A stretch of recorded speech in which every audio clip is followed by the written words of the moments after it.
નમસ્કાર વિદ્યાર્થી મિત્રો, હું મિત્ર પ્રકાશ કણજરા યુટ્યુબ ચેનલમાં તમારું સ્વાગત કરું છું. મિત્રો, તો ધોરણ 6નું ચેપ્ટર નંબર પહેલું છે સંખ્યા પરિચય. તો અહીંયા આગળ અગાઉના ક્લાસ ના જોયા મિત્રો તો તમે ડિસ્ક્રિપ્શન બોક્સમાં લિંક મળી જશે, ત્યાં આગળ જઈને જોઈ શકો છો. તો અહીંયા આગળ આપણે શું જોવું છે મિત્રો, એક એક કોન્સેપ્ટથી જોવાનું છે અને બધા વિષય દરેકે દરેક ચેપ્ટરનું સોલ્યુશન મળી જશે. જો તમને ના આવડતું હોય તમે એનો ફોટો પાડો અને મને વોટ્સઅપ કરી દો. બેટા મારો વોટ્સઅપ નંબર છે 990 46 60 948, બરાબર. ત્યાં આગળ મને વોટ્સઅપ કરી દો. તો અહીંયા આગળ આપણે શું છે, રકમ નંબર 2 જોવાની છે. શું રકમ 2 જોવાની છે? રમણની દુકાન.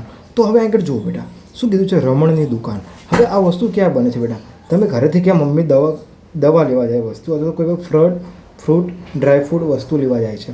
તો આ એ જ વસ્તુ છે કે રમણ કોણ છે? તમારો ભાઈ. કોણ છે? તમારો ભાઈ. તો જો વસ્તુ શું છે, ફ્રૂટની દુકાન કે સફરજન કેટલા રૂપિયા છે? 40 રૂપિયા છે. સફરજનના શું ભાવ છે? 40 રૂપિયા છે બેટા. કેટલા ભાવ છે? 40 રૂપિયા પ્રતિ કિલો કીધા છે. કેટલા કીધા છે? પ્રતિ કિલો કીધા છે. હવે પ્રતિ કિલો એટલે મતલબ શું થાય બેટા એ સમજશું. અને સાથે સાથે જો પ્રતિ નંગ કીધા છે તો આ બંને વસ્તુના કોન્સેપ્ટ આપણે જોવા પડશે, પ્રતિ કિલો અને પ્રતિ નંગ. તો આપણે કેવી રીતે જોઈશું? ચલો મિત્રો, સૌથી પહેલાં તમારે શું કરવાનું છે? આ ચેનલ લાઇક કરવાની છે, શેર કરવાની છે, સબસ્ક્રાઈબ કરીને બધા જ વિદ્યાર્થી મિત્રોને મોકલી દેવાની છે. ઓકે, ચલો હવે આપણે શરૂઆત કરીએ. તો બેટા સમજ, શું કીધું છે? સફરજન છે આપણી પાસે. હા, સફરજન છે બેટા. હા, ચલો સફરજન શું છે? 40 રૂપિયા પ્રતિ કિલો.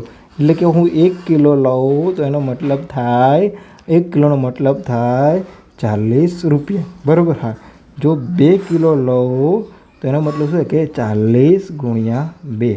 એટલે પછી હું 3 કિલો સફરજન લઉં તો એનો મતલબ કે 40 ગુણ્યા 3, એટલે કે 60 રૂપિયા મારે આપવા પડશે. અહીંયા 20 રૂપિયા આપવા પડશે.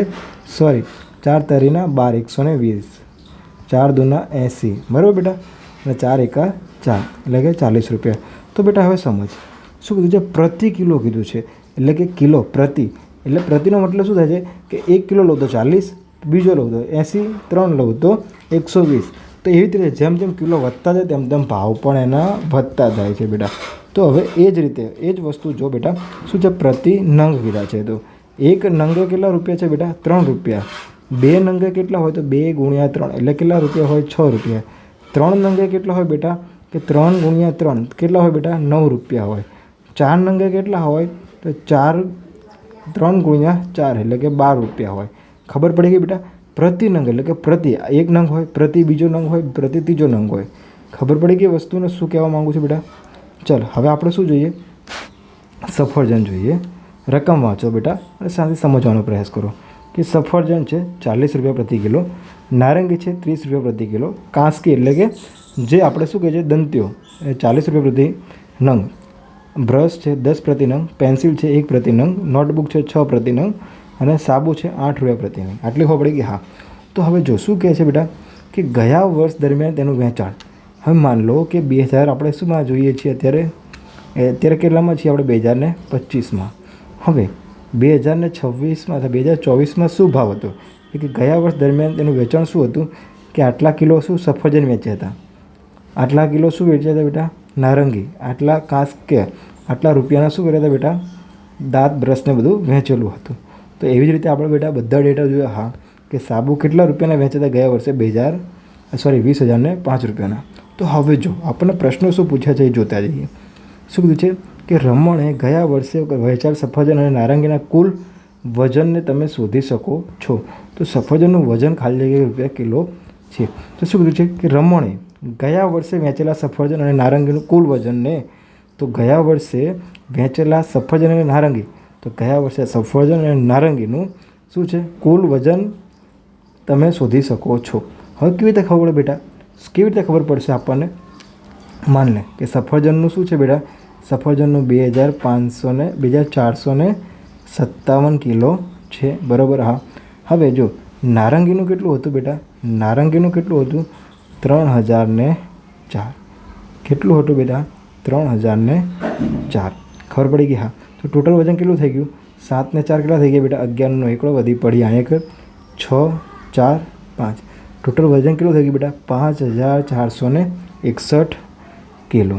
હવે બેટા જો શું છે, શું કીધું છે તો સફરજનનું વજન ખાલી જગ્યા કિલો છે.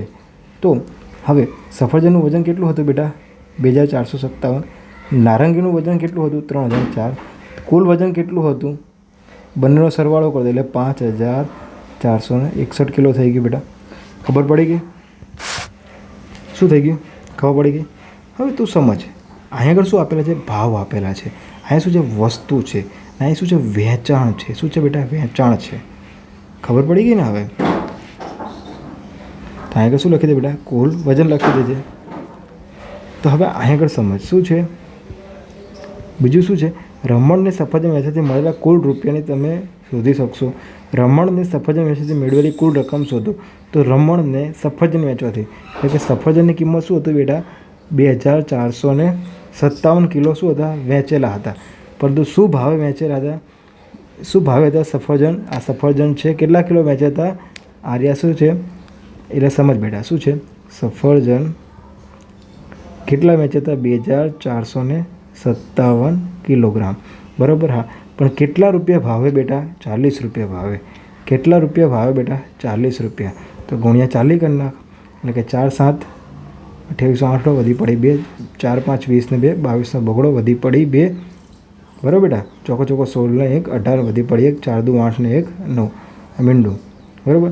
98,280 રૂપિયા. તો જો બેટા રમણને સફરજન વેચવાથી મળેલા કુલ રૂપિયા તમે શોધી શકો. કેટલા છે બેટા? આપણે 98,280. ખબર પડી ગઈ? હા. રમણને સફરજન અને નારંગી વેચવાથી મળેલી કુલ રકમ શોધો.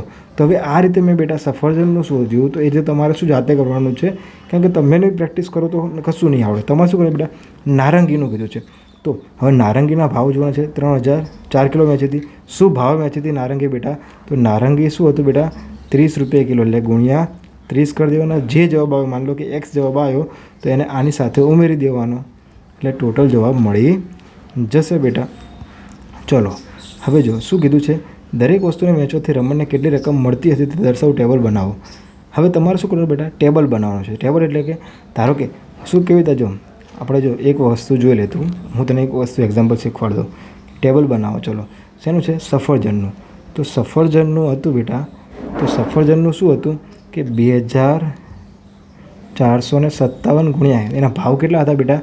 40 હતા. ગુણાકાર 40. આ પહેલો જવાબ આવી ગયો. પછી બીજું ટેબલ કોનું બનાવવાનું? નારંગીનું. તો નારંગી કેટલી હતી બેટા?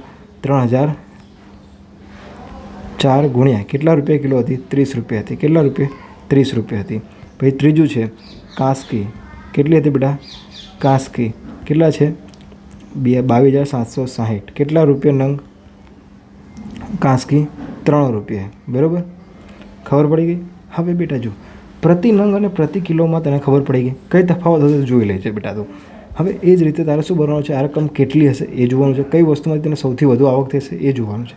તો સૌથી વધુ આવક ક્યાં થાય? જો બેટા થોડુંક લોજિક વપાર કે જેની સૌથી વધારે શું હોય? કિંમત હોય. તો આમાં સૌથી વધારે કિંમત કોની છે? પેન્સિલની. સૌથી વધારે વેચાણ એનું થયું છે. બરાબર. કિલો અથવા તો નંગ. તો સૌથી વધારે નંગ વેચાણા હોય બેટા તો